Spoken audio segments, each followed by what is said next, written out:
अस्सलाम वालेकुम रहमतुल्लाहि व बरकातहू। टीचर वाला इस चैनल में आपका खैर मकदम में स्वागत है। उर्दू शायरी के अंदर कई चीज़ें पाई जाती है, जिसमें एक पाई जाती है मसनवी। मसनवी जिसके अंदर फ़ौकुल फितरी अनासिरों का वजूद होता है। फ़ौकुल फितरी अनासिर किसे कहते हैं? फ़ौकुल फितरी अनासिर वो हुआ करते हैं कि अंगूठी पहनी और गायब, जूते पहना और हवा में उड़ना शुरू कर दिया, शतरंजी बिछाई और उड़कर एक मकाम से दूसरे मकाम पर। तो फ़ौकुल फितरी अनासिर मसनवी में पाए जाते हैं, वही दास्तानों में भी पाए जाते हैं। दास्तानों का ये किस्सा पाया जाता है। कई मसनवी निगार गुजरे हैं, पाए के मसनवी निगार है, लेकिन आज हम ऐसे दौर में चलते हैं, कदीम दौर, जिसे 16वीं 17वीं ईस्वी सदी का दौर है। इस दौर के अंदर कैसी उर्दू जबान थी, कैसे शायर थे और क्या उनका मिजाज था, उसके बारे में हम जानते हैं। इसी में से एक शायर हमारे पाए जाते हैं, मोहम्मद नुसरत नुसरती।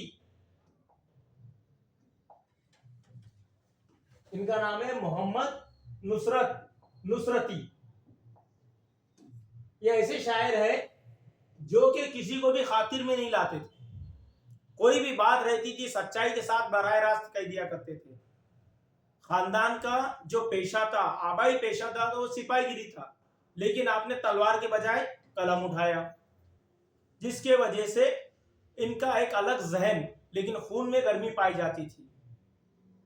बराह रास्त किसी की तारीफ शुरू कर देते थे और बराह रास्त ही हुजू करना शुरू कर देते, जिसकी वजह से इनके बहुत ज्यादा दुश्मन पैदा हो गए थे। और ज्यादा दुश्मन होने की वजह से दुश्मनों ने मिलकर इन्हें जहर दे दिया। और जहर देने के, एक रिवायत में जहर देने का जिक्र है, दूसरी रिवायत में डायरेक्ट कत्ल कर देने का जिक्र पाया जाता है। ये इनकी जातियात की जिंदगी है। पैदाइश का पता नहीं चलता, बल्कि एक शायर ने क्या किया है, शहीद नुसरती की तारीख निकाली है उनके कलाम के हिसाब से। तो ये पाई जाती है 1674 ईस्वी सन। तो इनको एजाजात कौन से मिले? मलिकुश शोरा का खिताब दिया गया। इनके जितने भी मसनवियां हैं, शायरी है, ये दरबार से मुंसलिक है। दरबार से मुंसलिक होने के बाद में इनका पूरा जो अंदाजे बयान है, वो तारीखी अंदाजे बयान पाया जाता है।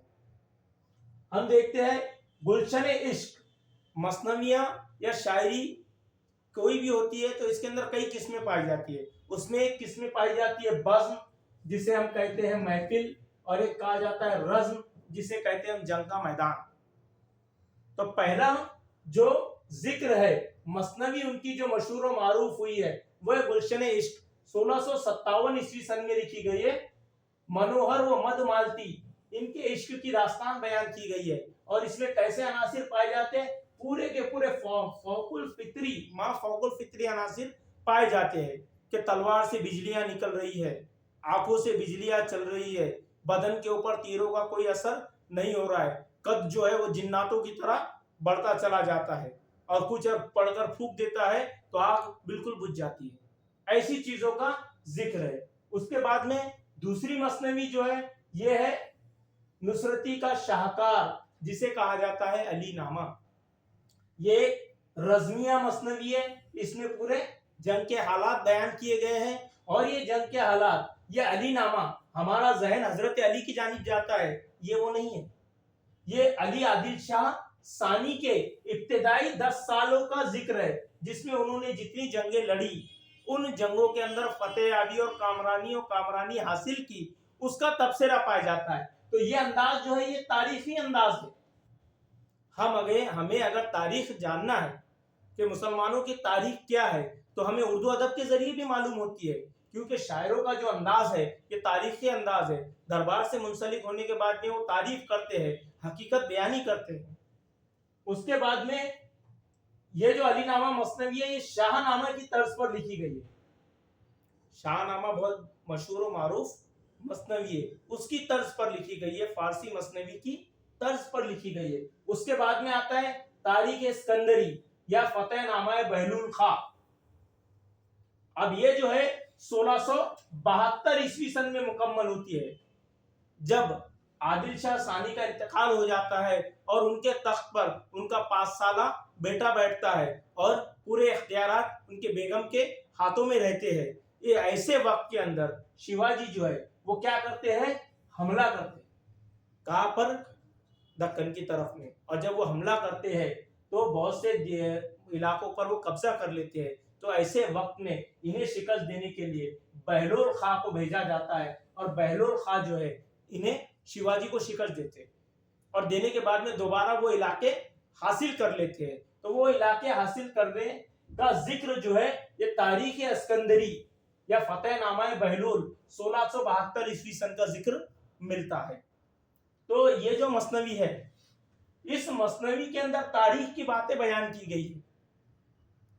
क्या हालात मुसलमानों के रहे, मुल्क के क्या हालात रहे। दक्कन की दीवार जो है वो बाद में गिरती है, हजरत औरंगजेब के दौर में। ये दीवार हजरत औरंगजेब के दौर में बाद में गिरती है। लेकिन तारीख की जानिब ना जाते हुए हम अदब की जानिब चलते हैं। तो अदब के अंदर तारीख अस्कंदरी भी, ये भी क्या है, जबान में तारीख रखती है। उसी के साथ साथ मोहम्मद नुसरती ने क्या किया है, एक दीवान भी लिखा है। लेकिन उनका जो शायरी का दीवान है वो इतना खातिर ख्वाह मकबूल नहीं हुआ दूसरा जितना कि उनकी अलीनामा मसनवी मकबूल हुई है हमारे उर्दू जबान और अदब के 17वीं सदी के शायर मोहम्मद नुसरती।